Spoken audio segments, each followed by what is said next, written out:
জাতির জনক মহাত্মা গান্ধী সম্পর্কে একটি বিশেষ আলোচনা আপনাদের সামনে তুলে ধরলাম। অনুগ্রহ করে আলোচনাটি আপনারা সকলেই শুনবেন। নমস্কার। একটি বিষয় নিয়ে আমি আপনাদের কাছে আলোকপাত করছি। 1944 সালে পরাধীন ভারতবর্ষে সশস্ত্র সংগ্রামের নায়ক নেতাজি সুভাষচন্দ্র বোস আজাদ হিন্দ রেডিওতে এক বক্তৃতায় মহাত্মা গান্ধীকে জাতির জনক উপাধিতে সম্বোধন করেন। তখন থেকেই তিনি জাতির জনক উপাধিতে ভারতবর্ষে বহু মানুষের কাছেই পূজিত। আমি নেতাজি সুভাষচন্দ্র বসুর ভক্ত, মহাত্মা গান্ধীরও ভক্ত, এবং অহিংস পথে স্বাধীনতা সংগ্রামীকে তার অনুভব শক্তি দিয়েই বলেছিলেন যে তিনি মহাত্মা, এবং কবিগুরু রবীন্দ্রনাথ ঠাকুরের ভাষায় তিনি মহাত্মা উপাধিতে ভূষিত। এবং তখন থেকেই মোহনদাস করমচাঁদ গান্ধী মহাত্মা গান্ধী নামেই পরিচিত।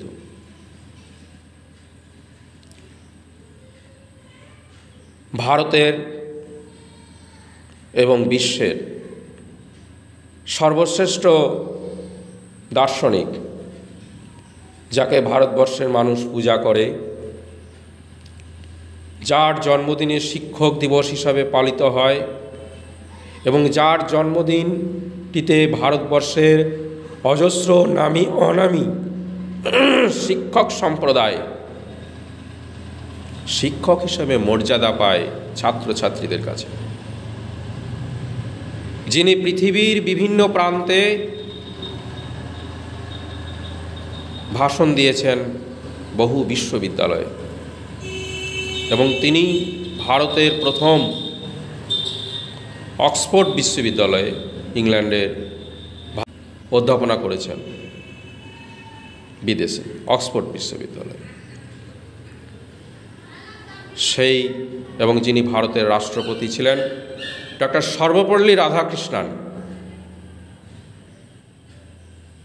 যিনি মহাত্মা গান্ধীকে নিয়ে বই লিখেছেন গান্ধী দর্শন। তিনি মহাত্মা গান্ধীকে কি বলেন? তিনি ভারতের বিবেক স্বরূপ, অর্থাৎ মহাত্মা গান্ধী ভারতের বিবেক স্বরূপ। তিনি জ্ঞানের মাস্টার, তিনি পৃথিবীর একজন বিখ্যাত মনীষী। এতগুলো উপাধিতে ডক্টর সর্বপল্লী রাধাকৃষ্ণন তাকে ভূষিত করেছিলেন। রাধাকৃষ্ণনের ভাষায় তিনি ভারতের বিবেক স্বরূপ। কবিগুরু রবীন্দ্রনাথ ঠাকুরের বিচারে তিনি মহাত্মা, এবং সুভাষচন্দ্র বসুর বিচারে তিনি জাতির জনক, এবং পৃথিবীর সর্বশ্রেষ্ঠ দার্শনিক স্যার আলবার্ট আইনস্টাইন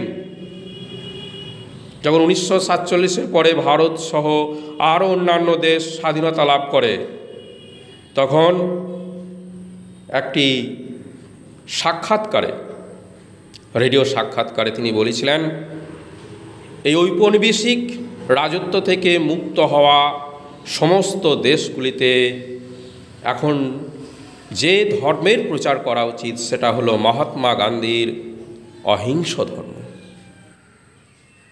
এবং তিনি বলেছিলেন, ভারতবর্ষের মানুষ জানে না কি রক্ত মাংসের মানুষ এই ভারতের বুকে জন্মগ্রহণ করেছে। কে বলেছে? পৃথিবীর সর্বশ্রেষ্ঠ দার্শনিক স্যার আলবার্ট আইনস্টাইন।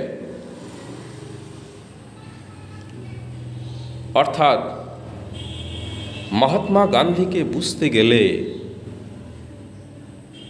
নিজের অনেক সাধনার প্রয়োজন আছে, অনেক অনেক। তার ছোট ছোট ভুলগুলোকে আমরা ভুল বলে ধরি, কিন্তু সেই ভুলের পিছনে যে কি রহস্য লুকিয়ে আছে, তার যে কি কারণ, সেগুলো বুঝতে গেলে নিজেকে কঠোর সাধনার প্রয়োজন আছে। সমালোচনা করা তো সহজ নয়। আপনি নিশ্চয়ই হয় রবীন্দ্রনাথ ঠাকুরের ভক্ত, হয়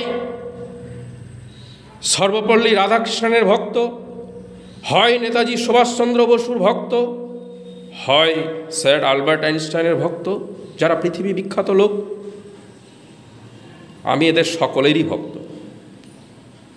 তাহলে তাদের বিচারে তিনি যে মহান বড় উপাধিতে ভূষিত হয়েছেন, আপনি এভাবে মহাত্মা গান্ধীর সম্পর্কে খারাপ মন্তব্য করে আপনি তাদেরকে অপমান করছেন না? আপনি তাদের জায়গায় পৌঁছান, সুভাষচন্দ্র বসুর জায়গায়, আপনি আলবার্ট আইনস্টাইনের জায়গায়, আপনি কবিগুরু রবীন্দ্রনাথ ঠাকুরের জায়গায়, সর্বপল্লী রাধাকৃষ্ণনের জায়গায়। আসলে গান্ধীকে অনুভব করতে গেলে, বুঝতে গেলে অনেক সাধনার প্রয়োজন আছে, কঠোর সাধনার প্রয়োজন আছে। এভাবে তাকে অসম্মান করা উচিত নয়। তিনি যথার্থই জাতির জনক,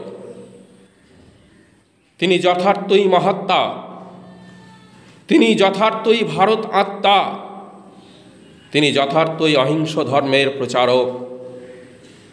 তিনি বলেছিলেন, আমার জীবনী আমার বাণী। তিনি বলেছিলেন, তোমার ধর্ম কতটা বড় সেটা তোমার আচরণ দেখেই বোঝা যায়। তিনি বলেছিলেন, একটা চক্ষুর বদলে যদি তুমি আর একটা চক্ষু কেড়ে নাও, তাহলে গোটা পৃথিবী অন্ধকার হয়ে যাবে।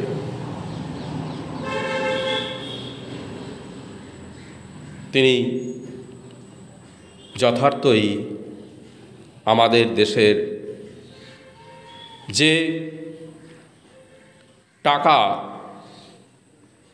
যার আমাদের মূল্য নির্ধারণ হয়, তার ছবি সেখানে যথার্থই।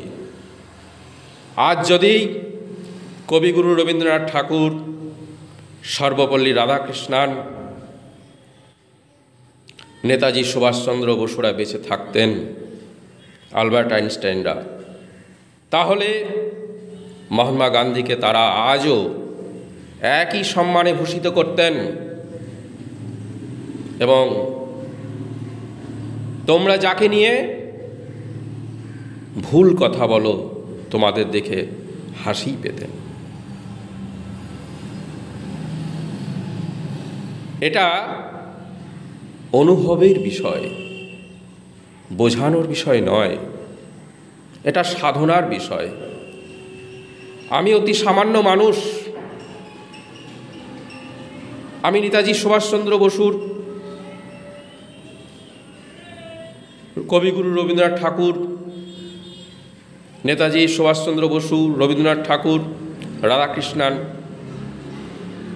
সম্পর্কে একটু জেনেছি, তাদেরকে বুঝেছি, গান্ধীকেও বোঝার চেষ্টা করেছি।